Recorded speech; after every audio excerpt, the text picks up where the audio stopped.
Chris Duffin. I'm here to teach you Bracing 101. Why? Well, that's my background. Human movement, biomechanics, athletic performance, all that sort of stuff. So, co-founder of KabukiStrength.com, which makes innovative equipment for, well, everyone. Barefoot athletics, human to ground interface, shoes, socks, that sort of stuff. And Build Fast Formula, awesome performance supplements. So anyway, let's get to it. So bracing is one of the most critical components that we have, and people have to understand the importance of it, but also its application, okay? So bracing is our ability to be able to manage our spinal position, which has the largest global impact on the body, okay? And if we look at a skeleton, you'll notice there's big masses of structure here and up here, but there's literally nothing but little segments of the spine in here. So it's all done via soft tissue. And so a lot of people have some misconceptions about bracing, that it's this, they need a strong core from strong abs, okay? Well, that is part of the puzzle, but it is really what we call the outer sheath. So there's this sheath of tissue around the outside. So think about a balloon, okay? So we've got this outer structure, but then we have all this massive air inside.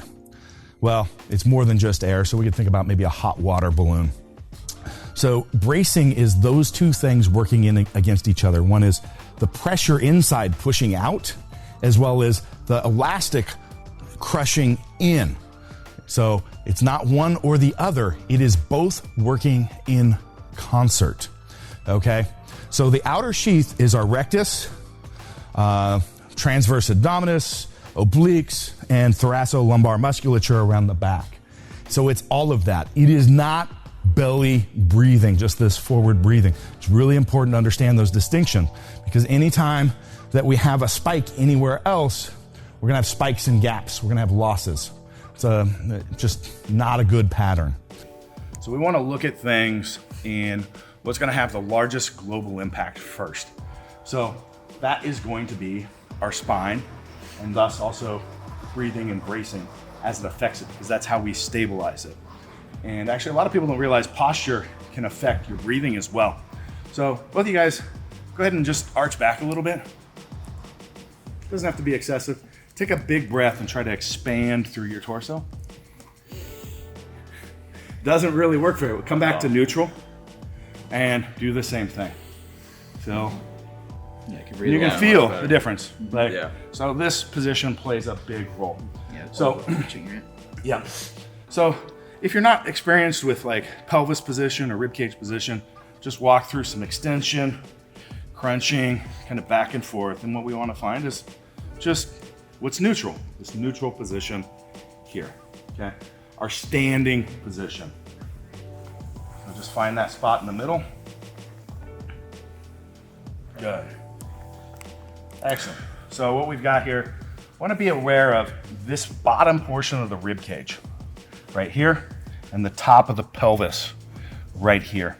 We want to have these, if you imagine a line running across these, running parallel in space, or if they dissect, it's like way out there, okay? Or the opposite is them intersecting in the back if we're in a big arch position here, okay? So the reason that's important, God, I wish I had a can of Monster. I could really show you guys. Oh yeah, we'll get can of Monster. Let's get a can of Monster. You got a can of Monster? I need 2 cans of Monster. That's open. That's fine. Okay. I'm gonna show you. Oh, They're grabbing another one. that's all right. I need 2 anyway. This one says Jess. She's gonna like what I do with it. These guys are fast. Oh man, that is fast. Lickety split. I still want to use Jess's Monster though. Cool. Okay. Okay. So Got it. there you go. Can of Monsters. Really important. This is the bottom of the rib cage right here. This is the top of the pelvis right here. This thing is pretty fucking strong. Whoops. There we go. I could stand on that if I had better balance, or I could be like Jess is here. Okay, so we want to get these aligned. And the reason I have this Because now that I've got them aligned, we want to stabilize it. And a lot of people think that stabilizing is crunching in. And they crush this area down. Like this. Yeah, just like making it smaller, imploding everything down. Whoa. Oh, shit. That's what happens if you do that. That's perfect. That's not very stable. Whoa. Oh, damn. So, what we want to do is create what we call intra-abdominal pressure. So actually pressure from the inside. Because and then we can brace around that. Okay? The two are working in opposition to each other. There's this outer sheath, which I just used, with nothing on the inside. That outer sheath would be rectus, transverse abdominis, abdominals, thoracolumbar musculature, lots of fancy words. It's this muscles that go all around the torso here. And they work in a contractile fashion. They crunch down on this cavity. Okay? Boom. And that's what everybody wants to do. But we also need to actually expand outward. Okay? It's those two and working in opposition to each other. Shit, I can't do that. That one was easy. I made a mess. I didn't mean to make that. I want to make that. That was actually a little more. I liked it. There's a little more monster in there than you thought. Yeah. That's okay. That sheath can get loaded, needs to be loaded from the inside. And how we do that is there's a diaphragm, which is this muscle up at the top of the rib cage. It's actually connected on the inside here. It's like a large cone, and it drives down. As it goes down, people are familiar with its other functions, which is respiration, and maybe not the other function, but that's the sphincter. We're not going to cover that one today. So we're just going to get into respiration and stabilization. So it creates the stabilization by driving down on all the organs inside of here. That sounds bad, but it's actually good. It actually is how we create movement and lymph clearance through the body, all sorts of stuff. So really important thing that it does that. But as it drives down, it creates pressure by driving all that out, and actually all the tissue, all around the spine as well. So it's actually helping create that stabilization. And when it works in opposition to that outer sheath, now we've got true stabilization. And when it descends and creates that pressure, there's a co-contraction from the pelvic floor. You don't need to know that. It happens, okay? So you don't need to think about Valsalva maneuvers, anything like that. If you do this effectively and you're in good position, all the other stuff's gonna happen, okay?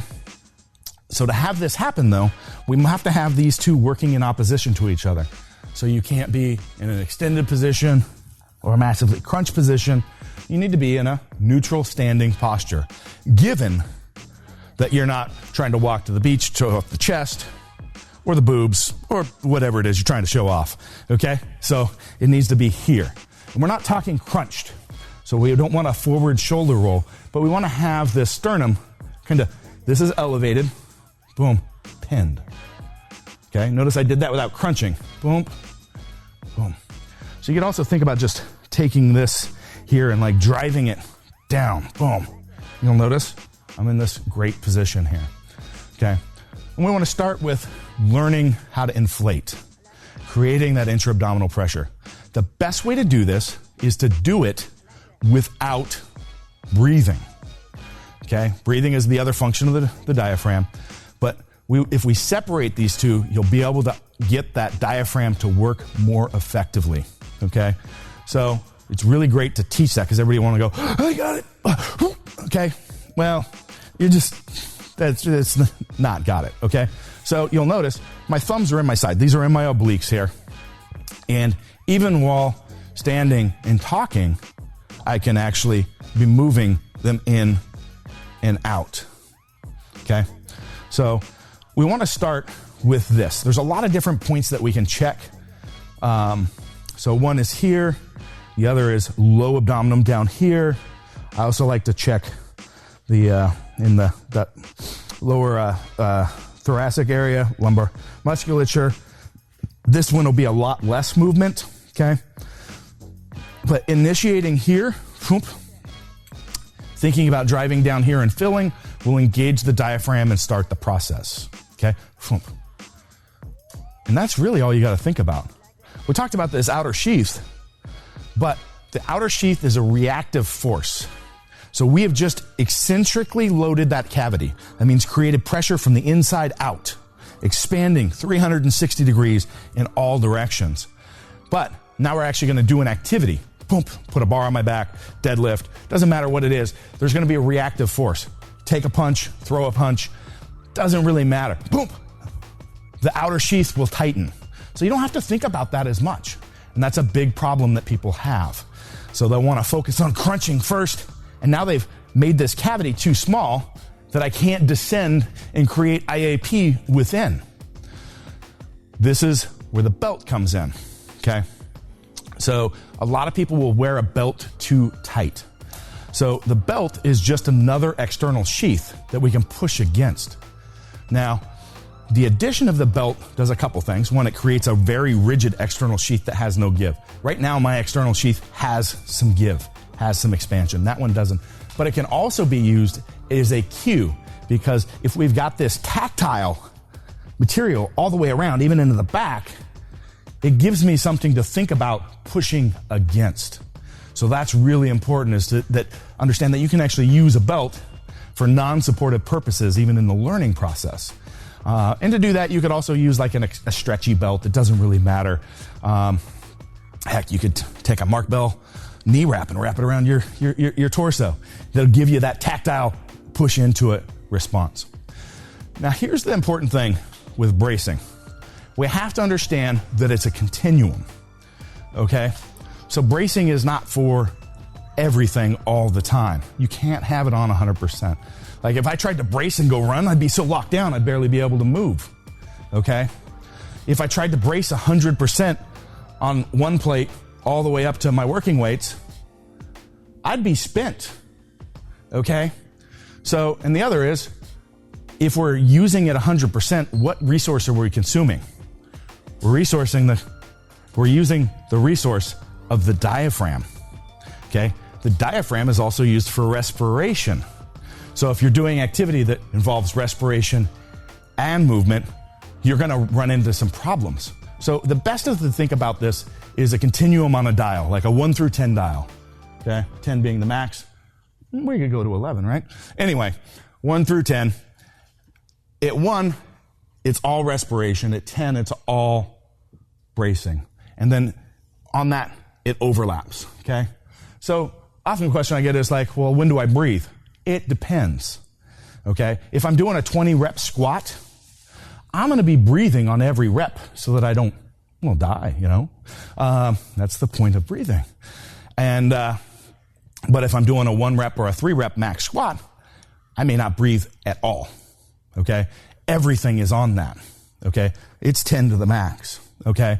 If I'm doing kettlebell snatches, okay, I might actually, the 20 rep squat, maybe I'm breathing in between each rep because I'm still trying to get some pretty good stabilization. But this snatch, I'm actually maybe breathing on the descent because it never stops moving. I don't get a rest break. But when I hit the bottom, I pulse, I'll spike. Poop. You ever hear anybody do that? Yeah, that's what they're doing. That is actually cueing a quick descension of the diaphragm. Doop, doop. It's not on all the time, it's pulsed. And that's where we need to think about more athletic stuff, because you don't want to be locked down if you're on the field, moving, sprinting, doing stuff. But when you go to make that big transition or hit somebody, you're going to spike that IAP to enhance your power output during that time. But we don't want to lock down our body at the same time. So these are important distinctions to understand and how to use it effectively across all athletics, okay? So really critical to understand posture is key. You must have posture first, because if we don't, even your breathing pattern, if you lean back and try to breathe fully and fill this cavity, you won't be able to, okay? So it affects breathing as well. So there's bracing and a little bit of breathing 101. Put it to good use.